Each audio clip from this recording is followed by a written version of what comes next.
50대가 되니 정말 이제야 돈이 뭔지, 경제가 뭔지 조금 감이 오는 것 같다고 말하는 분들이 참 많습니다. 저도 그렇습니다.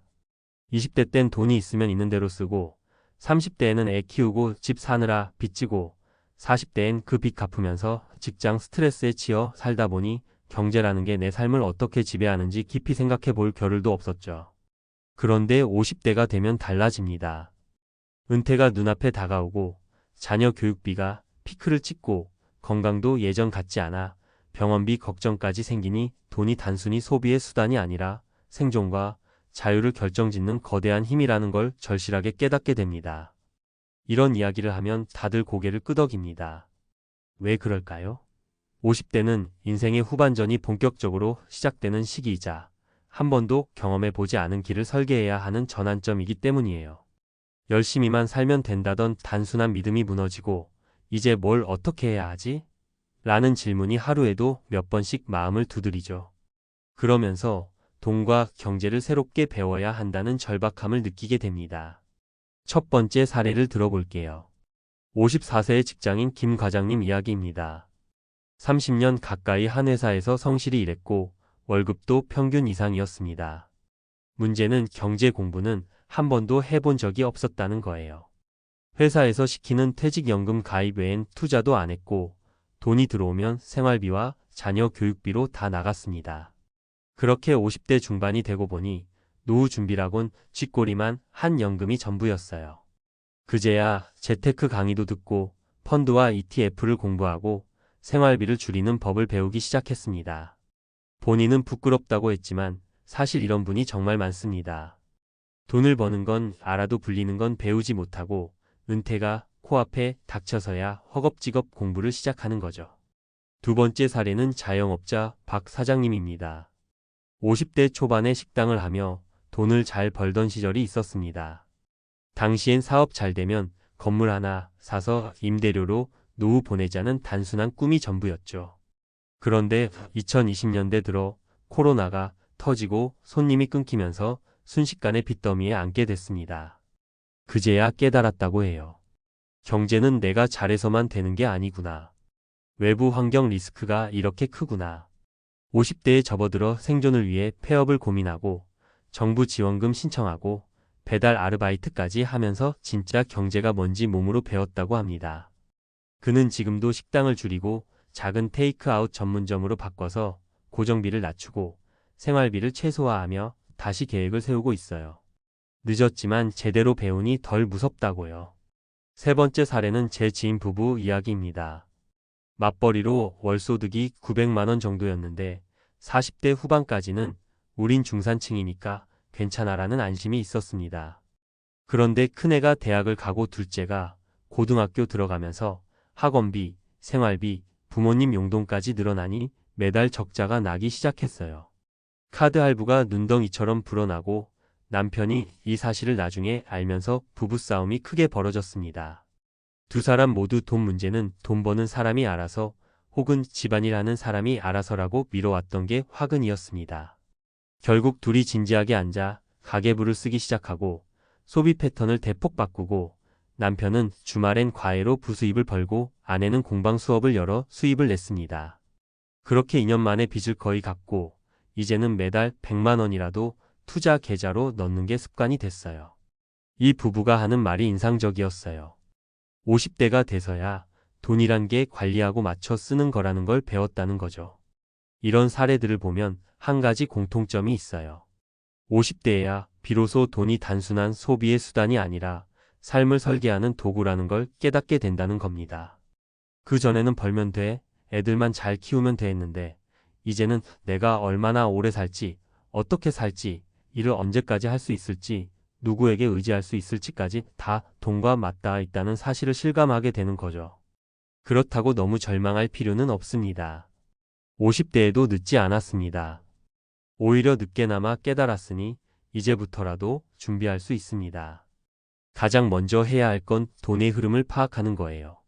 내 지출이 어디로 새나가는지, 매달 남기는 돈이 있는지, 고정비를 얼마나 줄일 수 있는지, 그리고 정말 필요한 소비가 뭔지 적나라하게 들여다봐야 합니다. 가계부 쓰는 게 그 시작입니다. 요즘 앱으로도 쉽게 관리할 수 있죠. 그리고 두 번째는 돈이 일하게 하는 법을 배우는 겁니다. 정기예금, 적금, 펀드, ETF, 주식, 연금저축, IRP 너무 어려워서 못 해온 분들이 많지만 막상 한번 배우면 내가 왜 이제야 했나 싶어집니다. 유튜브나 책, 강의가 넘쳐나니 무료로도 충분히 배울 수 있어요. 중요한 건 모른다고 피하지 않는 거예요. 50대엔 실수를 줄이되 포기하지 않는 투자가 필요합니다. 세 번째는 가족과의 대화입니다. 은퇴 준비는 혼자 하는 게 아닙니다. 배우자와 지출 계획을 맞추고 자녀와도 현실을 이야기해야 해요. 우리 부모가 알아서 하겠지라는 생각을 깨주고 함께 책임을 나누도록 하는 게 필요합니다. 돈 이야기를 가족끼리 터놓고 할수록 미래가 건강해집니다. 마지막으로 너무 욕심내지 말고 내가 통제할 수 있는 범위에서 계획을 세우세요. 내 소득이 줄어들 걸 전제로 계획하고 의료비, 부모 부양비, 자녀 지원 문제를 솔직히 따져보세요. 그래야 진짜 은퇴 준비가 됩니다. 결국 경제란 건 거창한 이론이 아니라 내 삶의 구체적인 선택들이 모여서 만들어지는 거니까요. 50대가 돼서야 돈과 경제를 이해한다는 건 늦은 게 아닙니다. 오히려 이 시기에라도 눈을 뜨면 앞으로 3040년 남은 인생을 훨씬 안정적이고 자유롭게 설계할 수 있습니다. 우리가 살아보니 알게 된 이 값진 깨달음을 이제라도 잘 활용해보면 좋겠습니다. 지금부터라도 열심히 살면서도 똑똑하게 준비해봅시다. 인생은 아직도 충분히 길고 늦지 않았으니까요. 앞서 말씀드린 50대가 돼서야 돈과 경제를 이해한다는 깨달음을 바탕으로 이번엔 전문가적인 관점에서 한층 더 구체적이고 실용적인 이야기로 이어가 볼게요. 현실적으로 독자분들이 바로 써먹을 수 있는 팁과 수치, 그리고 주의사항을 듬뿍 담아볼게요. 물론 여전히 딱딱한 교과서식이 아니라 말하듯 편하게 풀어드릴게요. 많은 분들이 50대에 들어서면 이런 말을 합니다. 이제야 돈이 중요하단 걸 알아요. 그런데 뭘 어떻게 해야 할지 모르겠어요. 맞습니다. 문제는 알겠다와 하겠다 사이의 거리가 생각보다 멀다는 거예요. 제가 권하는 첫 번째 실전 단계는 현실 가계 진단입니다. 생각보다 많은 분들이 우리 집 생활비가 한 달에 얼마나 나가는지도 정확히 몰라요. 대충 한 300 정도 하는데 막상 가계부를 쓰면 450 나가 있죠. 50대라면 꼭 이걸 해보세요. 지난 3개월간 통장, 카드 사용 내역을 몽땅 뽑아보세요. 항목별로 나눠보세요. 필수 지출 주거비, 식비, 공과금, 보험료, 교육비과 선택 지출 외식, 술, 쇼핑, 여행로 구분해보세요. 이때 소득 대비 지출 비율이 80%를 넘으면 빨간불입니다.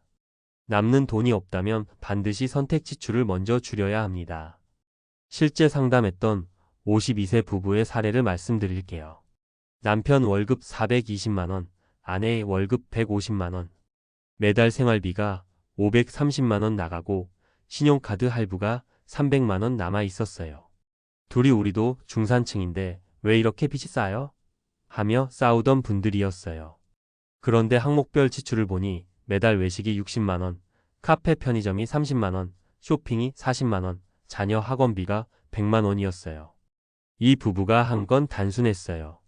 외식주 2회에서 월 2회로 줄임. 편의점 간식 끊음. 학원 2개 중 1개 정리하고 직접 공부 봐주기로 함. 여행 대신 근교, 산책으로 전환. 이렇게 3개월 만에 생활비를 410만원까지 낮췄습니다. 남은 160만원으로 할부 빚을 갚고 이후 매달 100만원씩 적립식 투자로 돌리게 됐어요. 두 번째 단계는 비상금 마련입니다. 많이들 은퇴 준비라 하면 연금이나 투자만 잘하면 된다고 생각하는데 현실은 비상금이 없으면 다 무너집니다. 50대에 갑자기 병원비, 부모님 요양비, 자녀 결혼자금 요청, 해고 등 빅이벤트가 터지면 준비 안 된 가정은 대출로 막습니다. 최소 36개월치 생활비를 비상금 통장에 따로 빼두세요. 예를 들어 월 400만원 쓰면 최소 1200만원 정도. 이 돈은 절대 투자하지 말고 금리가 낮아도 CMA 통장이나 자유적금 등 쉽게 꺼내 쓸 수 있는 형태로 유지하세요. 한 55세 직장인분이 이 원칙을 무시하고 주식에 올인했다가 2022년 급락장에 반토막 나서 부모님 병원비를 카드론으로 돌려막은 사례가 있었습니다. 비상금은 투자 수익보다도 인생의 방패가 됩니다. 세 번째는 투자 공부와 실행이에요. 많이들 투자가 어려워서 못하겠다 하시는데 50대에야말로 해야 합니다. 다만 격투기가 아니라 태극권처럼 해야 해요. 공격적인 단타 매매가 아니라 분산 투자와 적립식 투자가 핵심입니다. 50대라고 무조건 원금 보장만 찾으면 안 돼요. 물가 상승률이 연평균 3%만 돼도 20년 뒤 실질 가치는 반토막이에요. 예를 들어 연 5% 수익률로 20년 적립하면 약 2.65배가 됩니다. 연금저축, IRP, ETF 적립식 투자 같은 게 현실적입니다.